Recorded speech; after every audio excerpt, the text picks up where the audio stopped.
Topic that I'm particularly passionate about and have been for a really long time, but especially after I had my own 2 babies. I've got a 6-month-old, so not long come out of the postpartum period myself. Massive thank you as well to the Maternity and Midwifery Forum for having me speak today as well. So my name is Marie Louise. I am also known as the Modern Midwife online. I am a midwife of more than 12 years. I don't know how that's happened. And as mentioned, I'm a mum of 2 as well. I've got a little bit of a social media following where you'll find me at the Modern Midwife. And I've got 2 books published by Penguin, The Modern Midwife's Guide to Pregnancy, Birth and Beyond. And I've got a second book that's just been released, The Modern Midwife's Guide to the First Year. So the agenda this morning, as I mentioned, I'm going to speak about closing the gaps in postpartum care. We are going to talk about the vital importance of iron during pregnancy and the postnatal period, iron deficiency anemia and the impacts for both mum and baby, current guidelines, challenges of oral iron supplementation, which I'm sure a lot of you will be aware of, and then I'm going to offer some solutions and recommendations. So the importance of iron. So there's around about a 30 to 40 year period that iron plays a vital role and is a nutritional foundation for women. Active Iron have identified 3 in particular, 3 life stages. So that's preconception from the first period, and pregnancy and the postpartum period. But that does go all the way through to perimenopausal. And throughout this time as well, there are many women in particular that are dissatisfied iron users throughout that 30 to 40 year period. Oh, and around about 1 in 4 women are impacted by iron deficiency anemia as well. So the prevalence of iron deficiency anemia, it is a global nutritional problem. At present, there are 2.1 billion people living with iron deficiency. The prevalence of iron deficiency during pregnancy is around about 37% globally, and it's 23% here in the UK. And that actually increases to up to 40% postnatally, according to NHS Blood and Transplant, which I think is a massive statistic that we often perhaps don't think about. We talk a lot about iron during pregnancy, but actually postnatally, it's really important, and up to 40% of women are deficient. This also demonstrates an ongoing global maternal health inequalities. We can see here from the 2 statistics, 37% globally and 23% here in the UK. So iron deficiency and anemia, it is a progressive process, as I'm sure many of us are aware of. We will see normal iron storage and also functional iron in the body. But actually, it's not until those iron stores are completely depleted that we then see low HBs and therefore anemia. So we have this window of opportunity prior to us getting anemic for us to intervene. And I know that a lot of hospital units now are recommending that we take ferritin at booking by way of intervening early. However, units that aren't doing that could possibly consider, or also in our own practice, we can consider the individualised care, and if that woman it may seem as though she has got a quote-unquote normal HB, however, her iron stores may well be depleted, and therefore she may well be on that progressive journey to anemia. So the importance of iron during pregnancy. So iron deficiency anemia is more likely in women of a reproductive age, and that's because of menstrual blood loss. Around about 10 to 20% of menstruating women are already deficient pre-conception, which again, that's a massive statistic. Iron requirements are around about 3 times higher during pregnancy. Of course, the maternal body has to support not only the growing baby, but also the placenta, so the fetal placenta unit, and also we require more iron, more functional iron as well for the growth of that baby. So that the increase in blood volume is around about 30 to 50%, some stating specifically 48%. And once deficient during pregnancy, diet alone just won't replenish levels, and that's when we will need to, of course, intervene and treat mums with high-dose ferrous sulfate usually, and we'll talk a little bit more about the consequences of that. So as mentioned already, 23% of women in the UK become anemic, and that increases to 40% postnatally. The other thing as well that I was thinking about the other day, if there was anything else during pregnancy that impacted 23% of women, I do think that there would perhaps be more discussion about these impacts, but sometimes I do feel as though anemia during pregnancy actually is left out of those early conversations. So the consequences of low iron for both mum and baby. Low iron during pregnancy increases the risk of serious complications for both mum and baby. Some of those, there are more, but these are not limited to these. Increased risk of maternal, perinatal and neonatal mortality. Low birth weight, I think probably is the one that's most commonly quoted. Preterm birth, postpartum hemorrhage, maternal postpartum fatigue and depressive symptoms. So there's now emerging research and growing body of evidence that demonstrates that relationship between depressive symptoms and anemia. Infant iron deficiency in the first 3 months of life as well. And beyond, another piece of research demonstrates that infants at 9 months of age, if their mothers were deficient during pregnancy, that they are still demonstrating signs of low iron. So maternal postpartum fatigue and depressive symptoms. As we know, postpartum depression is one of the most common mental health disorders during the postnatal period, and up to 20% of new mothers experience a mental health condition. And many of them do go unreported, so I'm sure, like yourself, I suspect that that statistic is quite a bit higher. NCT conducted a survey, I believe it was called Left to Your Own Devices, and 1 in 8 of those women that were surveyed were highly critical of their postnatal care. And this is no secret. I mean, we talk a lot about postnatal care and that being the Cinderella service of maternity.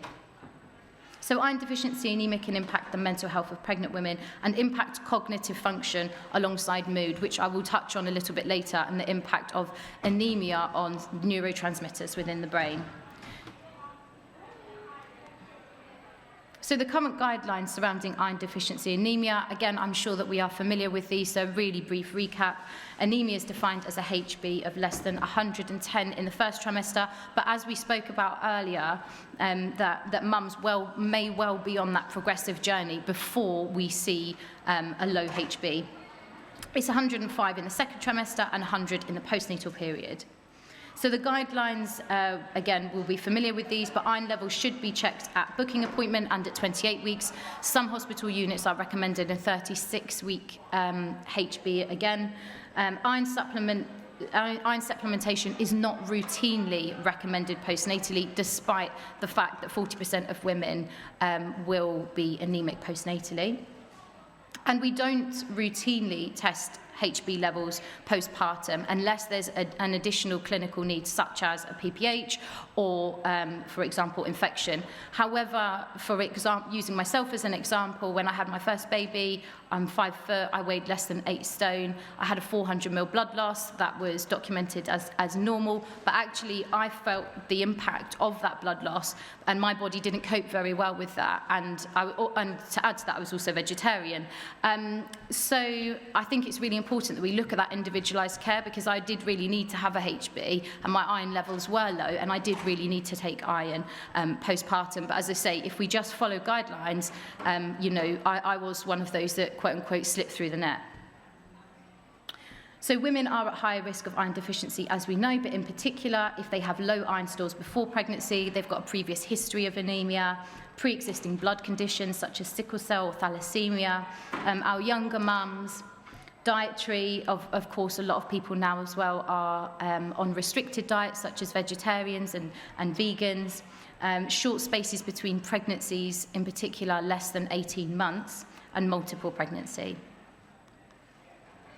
So the guidance on iron supplementation really varies. So NICE state 65 milligrams of elemental iron, which translates to 200 of ferrous sulfate, and often that's prescribed TDS, sometimes twice a day, for 3 months after the deficiency has been corrected.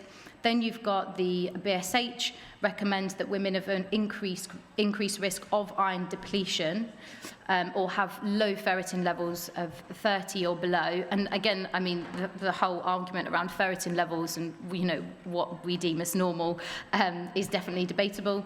But yes, the BHS recommend that women should be offered 40 to 80 milligrams of elemental iron daily. The CDC recommend 27, WHO recommend 30 to 60. So as you can see, there's a real variation in these guidelines, and it does demonstrate the need for further research on best practice.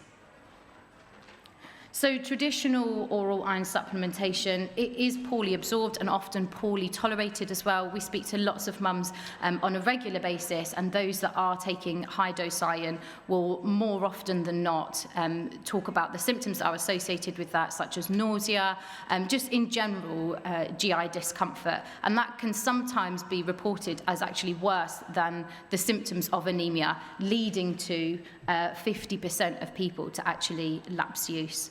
And if we see that, it goes into kind of like a vicious cycle, because the more anemic the mother is, the higher dose iron she's prescribed, the more likely she is to become symptomatic, the more likely she is to lapse use, the more likely she is to therefore become more anemic. And then you're kind of on this cycle, and the way in which we tend to get women off of that cycle is by offering Ferinject, which is invasive and a costly procedure as well. So some of the solutions. So preventative supplementation, I think, is key for those that are most at risk from preconception to the 4th trimester for the reasons discussed in this presentation. Postnatally, iron supplementation can be helpful for energy levels and also to support mums to repair whilst bleeding and recovering from birth. Something as well that's important for us to remind postnatal mothers to report symptoms. I think a lot of the time you'll see this kind of normalization of fatigue, when actually we should be reporting these symptoms. These symptoms should be investigated, because, as I say, I was one of those that experienced all of that, and it wasn't until I spoke up for myself that actually then I received adequate care and therefore treatment. So just reminding mothers that, you know, we are here to support you with individualized care, and it is really important that you discuss these symptoms with us, because, you know, if we are just to follow guidelines, which I know everyone's really busy, but if we are just to follow guidelines, then sometimes we see those mothers that do go untreated. It's also,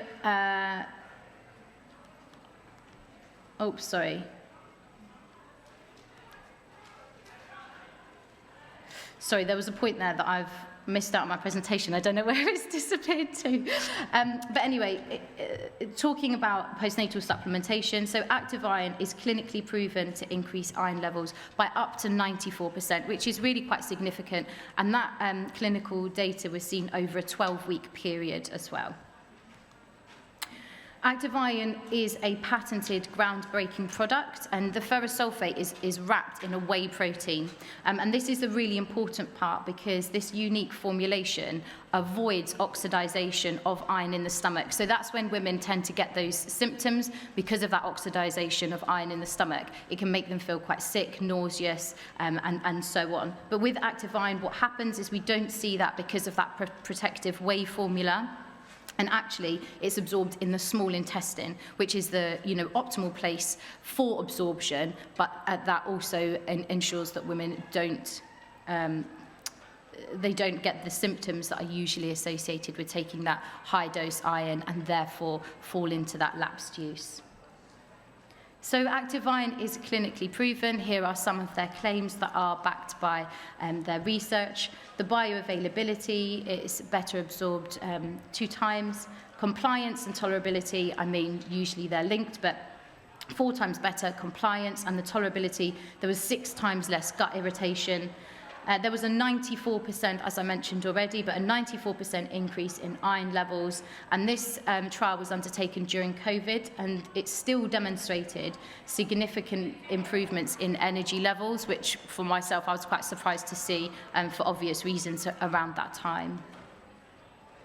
Active Iron are also partnering with Ulster University on a study to be undertaken on pregnant women, which I think is fantastic. This is really important as well. So, as I mentioned, we need more data and more research in order to find where our best practice guidelines and should really come from. So they are due to investigate the effects of prophylactic iron supplementation on iron status in pregnant women, and these women will be tested at multiple time points, so one of them being 12 weeks, 28 weeks, 36 weeks, and then again cord blood at delivery. So our conclusion, the postnatal period really doesn't end at 8 weeks for many mothers. I mean, I joked at the beginning that I still feel like, I've just come out of the postpartum, but that is absolutely true. My baby's 6 months old, but I still feel like I'm very much recovering from birth myself. And I think when you become a mum as a midwife, it really is a stark reminder of that recovery process and how long it actually does take. Equipping new mothers with knowledge surrounding the importance of iron at this stage in their life may reduce postnatal anemia and could even impact the prevalence and severity of other health implications. I touched on earlier the association and the growing body of research that demonstrates there's a link between postpartum anemia and anemia in general and depression. And actually one study revealed that there was significantly higher symptoms of anxiety in postnatal women. Healthcare professionals need to provide consistent and high-quality care, and obviously, in order to do that, we do need more research. But of course, we need to take into consideration each family and their individual needs, their background, of course, all of the symptoms that they're discussing with us.